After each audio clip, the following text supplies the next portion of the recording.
Si oigo depresión, siempre lo asocio a temas de adultos, pero sí, se deprimen los niños también. Bienvenidos al podcast de Creativa. Hoy aquí hablamos de la depresión.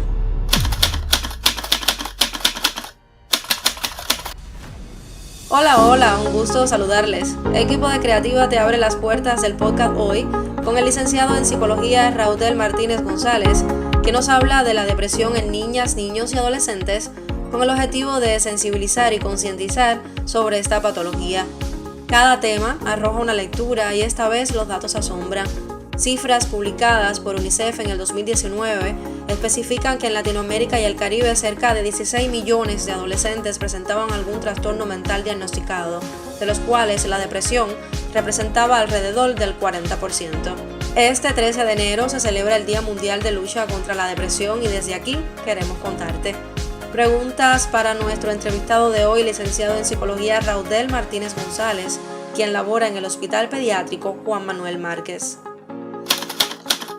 Hablamos de depresión en niñas, niños y adolescentes. ¿Cuáles son las causas en el caso de Cuba? Existe una multiplicidad de factores que predisponen a padecer depresión en los niños y adolescentes.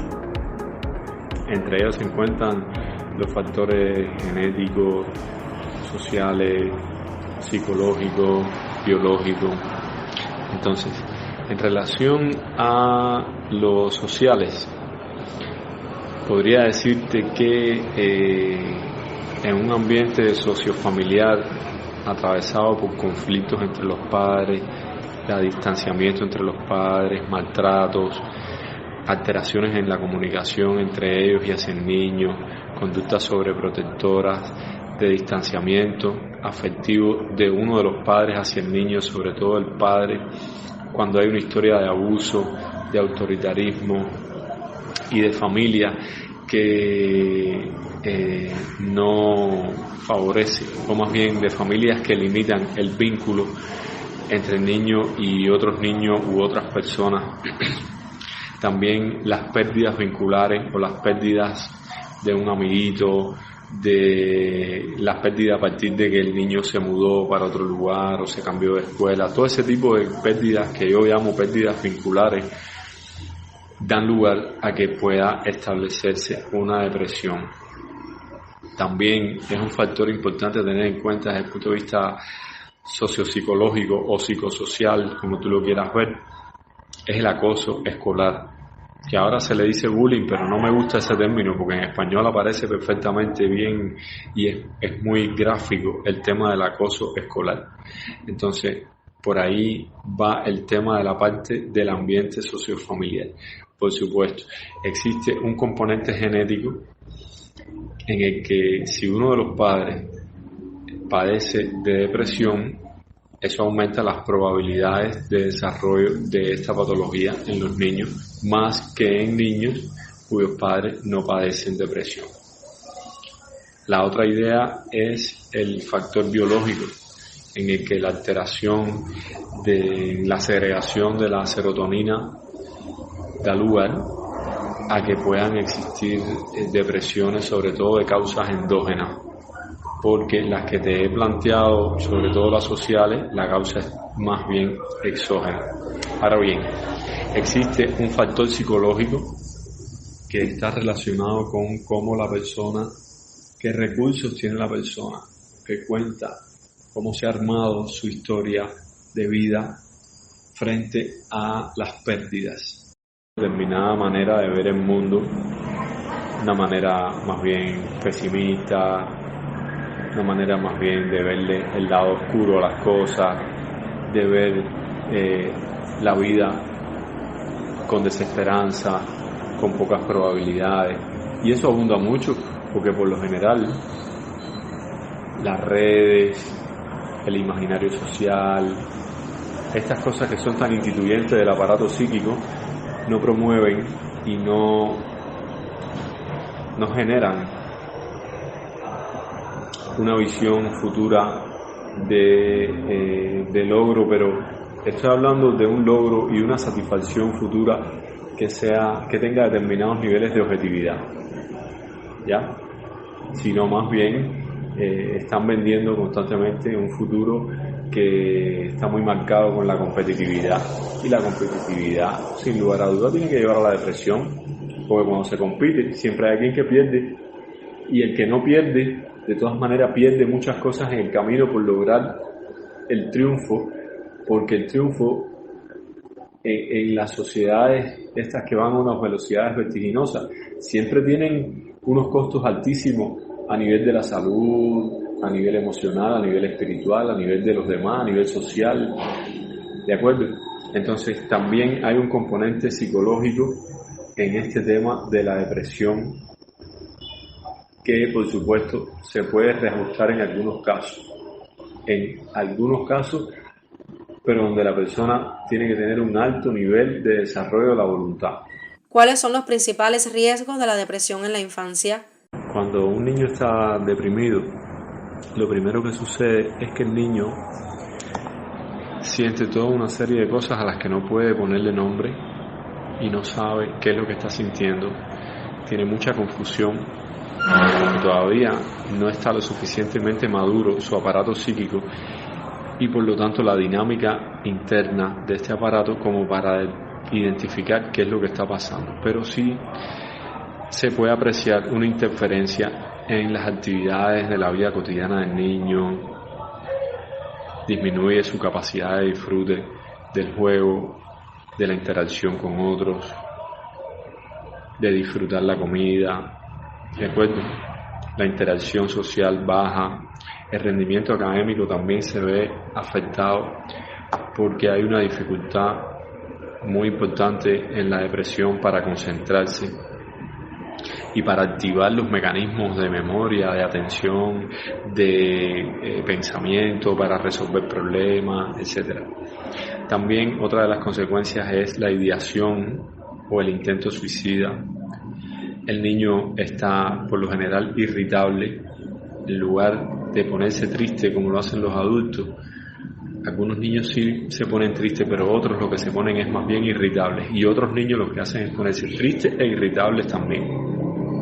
Están desmotivados, tienen problemas para dormir, baja mucho el apetito, están socialmente retraídos. En fin, hay una serie de consecuencias o de efectos que tiene la depresión en este momento. ¿Qué estrategias de prevención podemos aplicar en escuelas, hogares? Para responderte a esta pregunta, es importante esclarecer que existe la depresión de tipo endógena y la depresión de tipo exógena, y que hay depresiones de tipo mixta.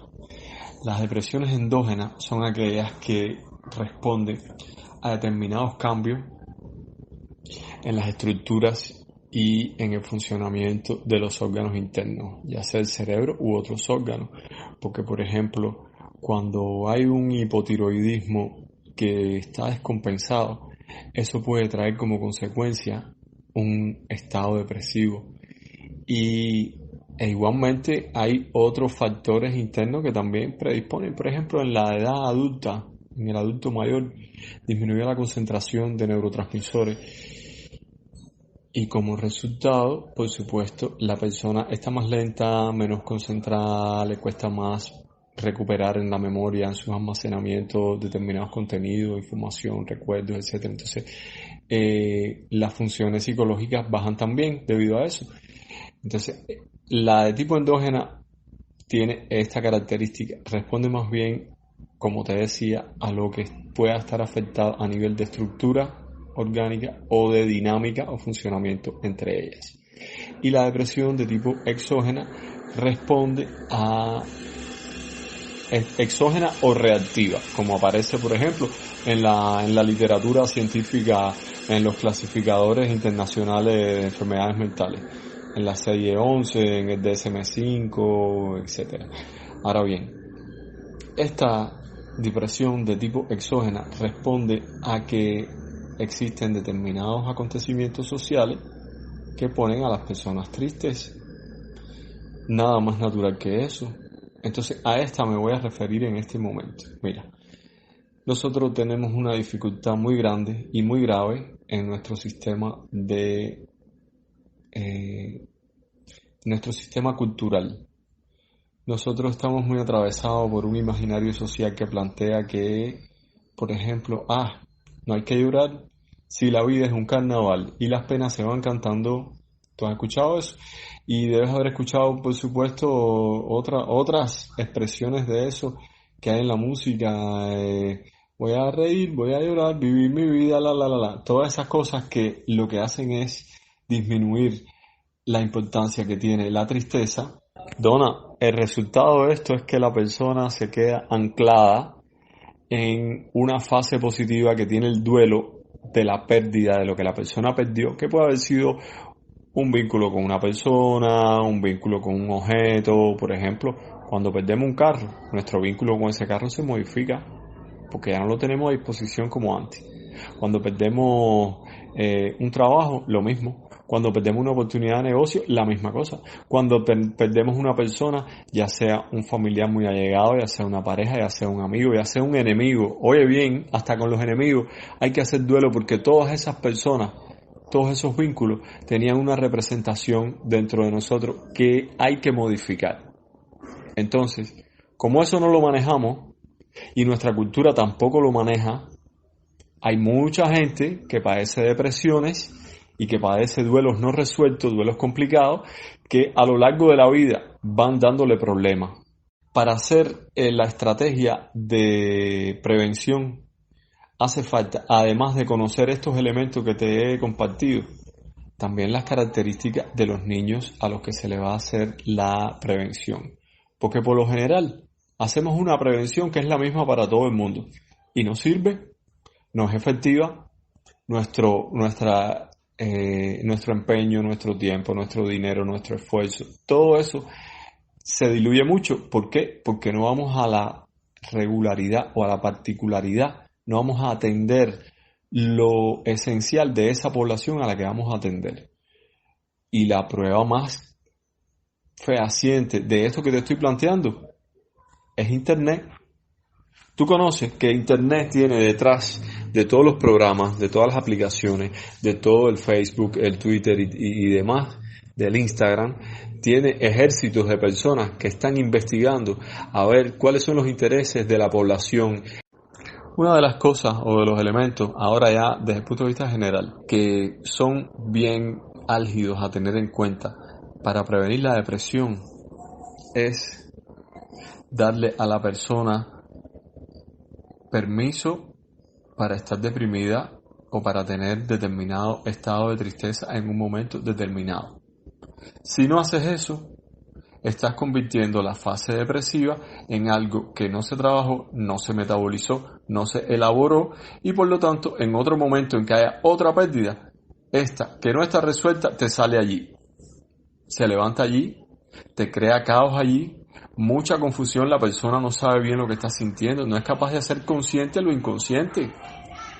Pero es porque los propios mecanismos sociales no se lo permiten. Bien, entonces, dar permiso es una estrategia formidable. Dar permiso para sentirse de determinada manera durante un tiempo que no es igual para todo el mundo, que responde a la significación o significatividad del objeto que se pierde o del vínculo que tiene la persona que modificar con ese objeto o esa persona que perdió o esa idea, ese proyecto que perdió, ¿no? Y que produce la depresión de tipo exógena de la que te hablaba más arriba. Entonces, otra cosa que ayuda mucho para prevenir la depresión como problema de salud, porque, ojo, la depresión como parte del duelo es algo fisiológico, algo que toca, algo que hay que pasar y algo que está bien.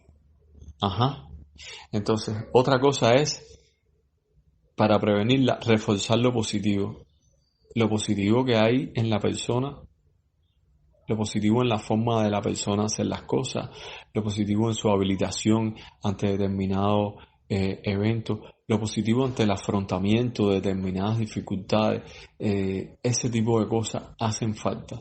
Y hace falta saber también que la persona, darle a la persona recursos desde el punto de vista de su autoconocimiento. Eso es importante para prevenir que no haga un cuadro depresivo mayor o un cuadro depresivo importante, sino los efectos, como bien dice la máxima, los afectos están para hacer sentido.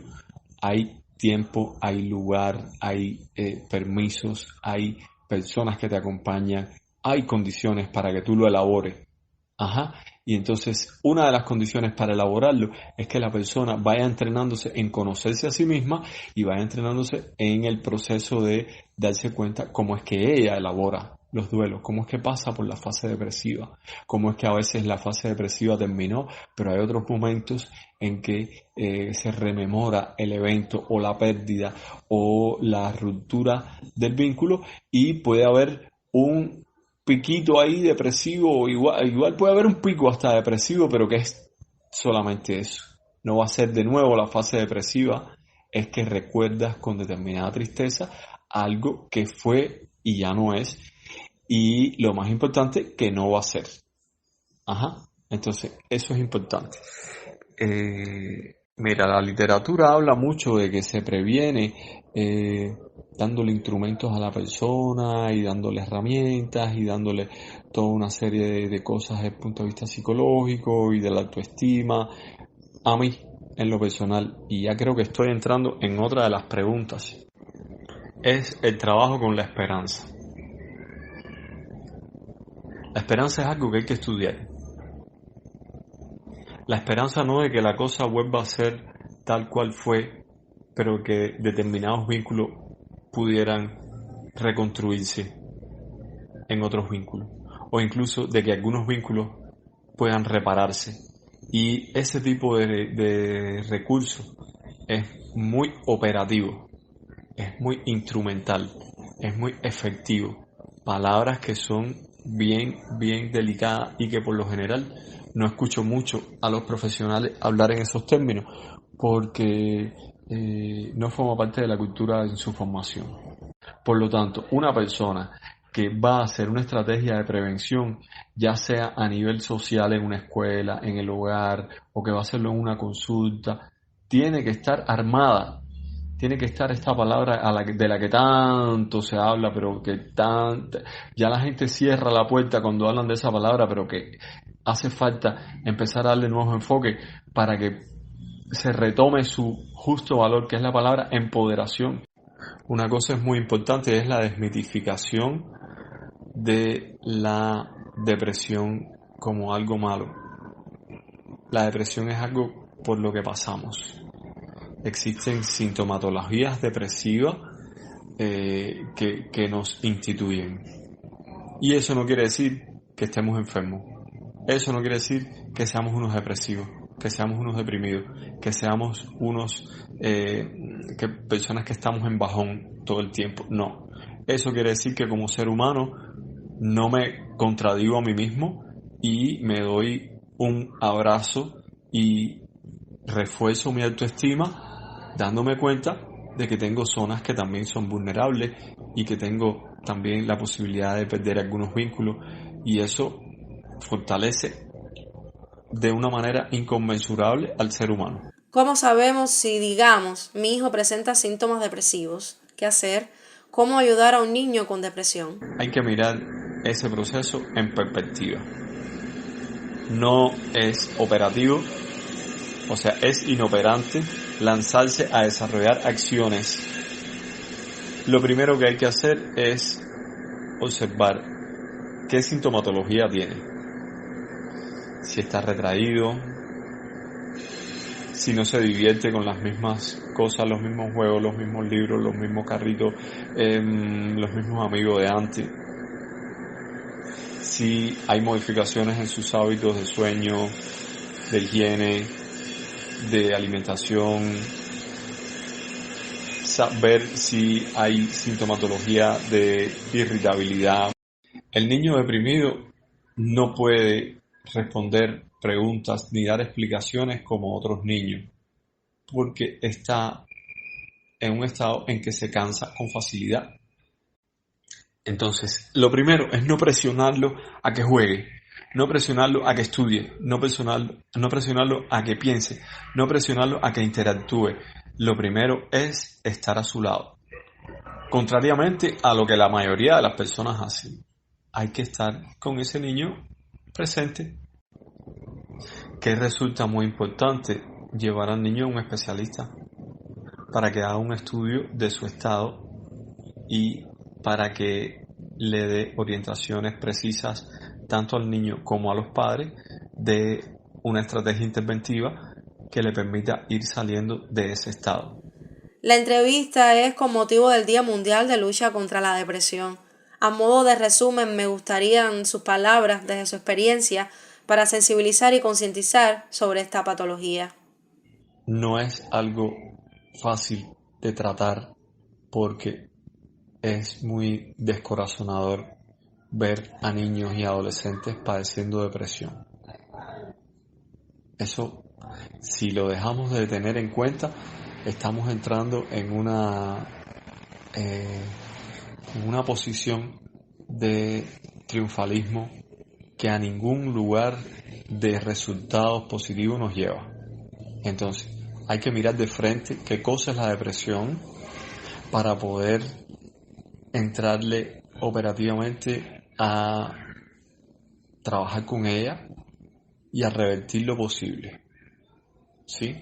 Hay personas que responden muy bien a la medicación, otras responden muy bien a la psicoterapia, otras responden muy bien al trabajo familiar a la hora de hacer ajustes para mejorar las condiciones de sus familiares y otras van evolucionando de una manera más tórpida, pero siempre hay algo que podemos hacer, siempre hay algo que podemos mejorar y estamos en la obligación de hacerlo porque a eso fuimos llamados en el orden personal cuando decidimos estudiar profesiones como esta, como la psicología en mi caso. Y estas personas están padeciendo depresión, pero muchas personas que no la padecen también podrían padecerla en caso de que no sea bien tramitado el proceso depresivo en ellas, tanto por ellas mismas como por el medio. Entonces hay que habilitarse y hay que darse los permisos para pasar por fases depresivas y hay que ayudar a otros que estén en esa situación. Así que ánimo y esperanza en el futuro. Que la esperanza circule siempre, aunque sea mínima. Aunque lo que le queda a la esperanza sea un despojo, con esa hay que repararla y hay que empezar a edificarlo todo en función de esa esperanza.